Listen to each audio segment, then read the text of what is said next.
Hello friends, स्वागत है आपका हमारे भक्ति की शक्ति चैनल पर, जिस पर आपको शिक्षाप्रद कहानियाँ, भगवान से जुड़ी कहानियाँ सुनाई जाती हैं। अगर आपको ऐसी कहानियाँ सुनना पसंद है तो हमारे चैनल को लाइक, शेयर और सब्सक्राइब ज़रूर करें। हमारी आज की कहानी का शीर्षक है वाणी पर नियंत्रण।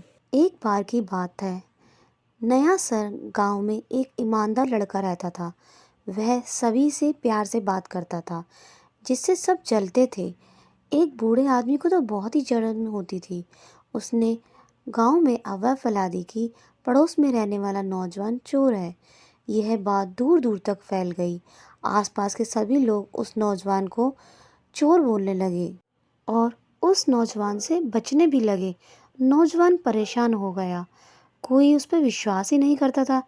तभी गांव में एक चोरी हो गई और इस चोरी का शक सबने उस नौजवान पे ही किया।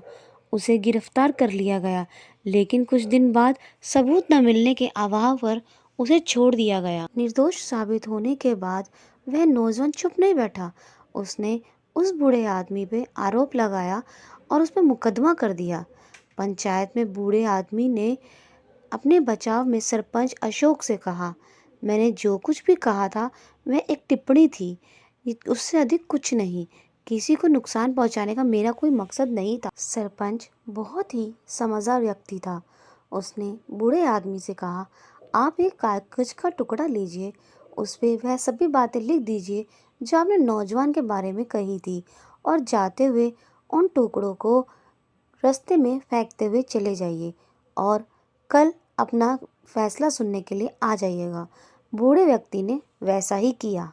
उसने कागज का टुकड़ा लिया, उस पर सब बातें कही और फिर उसके टुकड़े टुकड़े कर दिए और जाते हुए रास्ते में एक एक टुकड़ा फेंकता हुआ अपने घर तक चला गया। अगले दिन जब बूढ़ा व्यक्ति फैसला सुनने आया, तब सरपंच ने बूढ़े आदमी से कहा, आप फैसला सुनने से पहले बाहर जाएं और उन कागज के टुकड़ों को इकट्ठा करके लाएं जो आपने कल रास्ते में जाते हुए फेंके थे।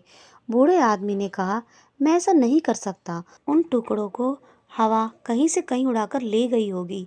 अब वे नहीं मिल सकेंगे। मैं कहाँ कहाँ उन्हें खोजूंगा।